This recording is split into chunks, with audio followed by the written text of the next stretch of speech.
What a wonderful event, and how marvellous it is to be here in this fantastic country at this important time. Now, I have to say that for a long time, some outsiders said of India, it's a country of great potential and always will be. To those sceptics, I declare that modern India remains a country of vast potential, but is already a country of great achievement. It's already the world's fifth largest economy, the fastest growing large economy, and will be the third largest within a couple of decades. It's still a developing country, but at least 80% of Indians, or something like 1.1 billion people, now have access to proper sanitation. Over 90% have access to good drinking water, and 97% have access to reliable power. Small things, maybe, in a geopolitical context, but they make a massive difference to people's lives. Thanks to the digital revolution, nearly every Indian adult is now economically and socially connected. There's long been a legendary rail network, but India is now building airports at the rate of 8 a year, urban metro systems at the rate of 1.5 a year, and national highways at the rate of 30 kilometres every single day. Last year, India became just the fourth country to land a space probe on the moon.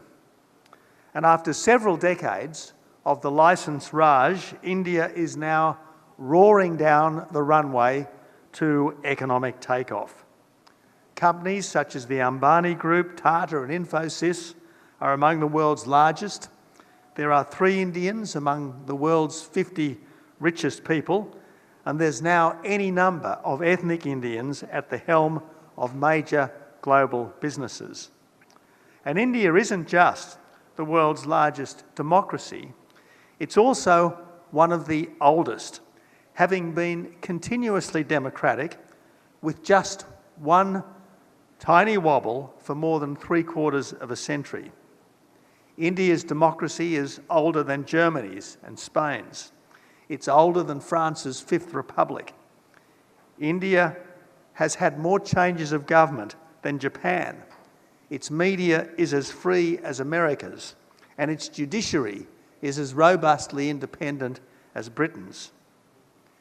India has long proven that a country need not be rich to be free, and it's now proving that freedom is no obstacle to rapid economic development. Yet mysteriously, India often ranks well down the global democracy lists produced by Freedom House and others. Perhaps that's because they think of Prime Minister Modi as a Hindu nationalist, when I think he's better called an Indian patriot who necessarily takes Hinduism seriously as by far the country's biggest creed. Sadly, faith in God and love of country are pretty rare in Western think tanks, which is why they find India's democracy easier to caricature than to understand. As Prime Minister a decade back, I used to describe India as, quote, the world's emerging democratic superpower. Under Modi, India is no longer a bystander, but increasingly a force in the world as one of the 2 democratic superpowers. And I'm confident that if there is to be a leader of the free world 50 or 100 years hence, it's as likely to be the Indian Prime Minister as the United States President.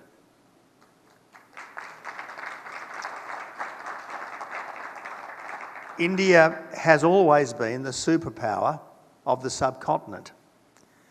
It's never been the aggressor in its wars and tensions, which it's always tried to resolve quickly, fairly, and in ways that allow others to be the best they can. And now, global leadership is beckoning. For a long time, India was a leader of the non-aligned movement, trying to stay aloof from big global struggles. Now, India is a leader of the global south, and as such speaks up for poorer countries to get the fair go they deserve, for all to have the respect and the national independence that India won for itself against the superpower of the day that was slow to acknowledge India's right to be free. To that end, India has now helped to form a new partnership for freedom and development. Unlike NATO, the Quad is not American-led. Indeed, it would not exist but for Shinzo Abe's foresight and determination, and for Narendra Modi's perception and magnanimity. Unlike NATO, the Quad is not a military alliance. Unlike NATO, it lacks formal structures. It's actually a bit like the Five Eyes, a largely informal network based on shared values, common interests and high ideals that's nonetheless helped to keep the peace for 7 decades. As Foreign Minister Jaishankar said on the weekend, the Quad is, quote, here to stay, here to grow, and here to contribute. And if that works out, with annual leaders' summits and scheduled officials' meetings, it certainly could be the most important strategic initiative since NATO. Even though it's not against anyone, it's for the rights of all to be free and aims to help all to be better off in a world of peace, national freedom and international cooperation to tackle global problems like underdevelopment, infrastructure poverty and environmental degradation. But that does mean standing strong against those who would breach the peace. The militarist, Islamist and communist dictatorships that think they have a right to impose their systems on others, and that could, if mishandled, plunge the world into a new dark age. The Russian dictator thinks he's on a mission from God to destroy Ukraine, even though its people have every right to look west rather than east.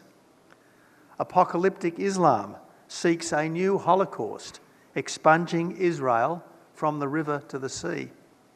And communist China bullies its neighbours, even India, as part of its oft-declared intention to be the global hegemon by 2050.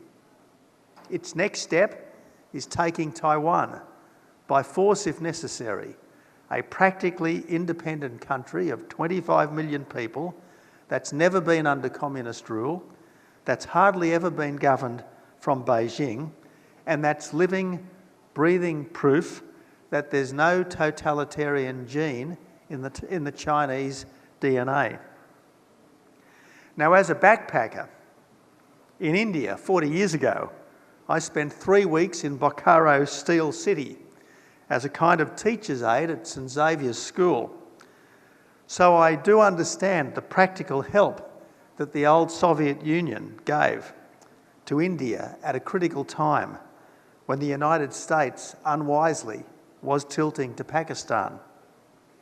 And I can understand why India is reluctant to be publicly critical of Russia for historical and practical reasons, although PM Modi did indeed upbraid the Russian dictator at Samarkand for using war as an act of national policy.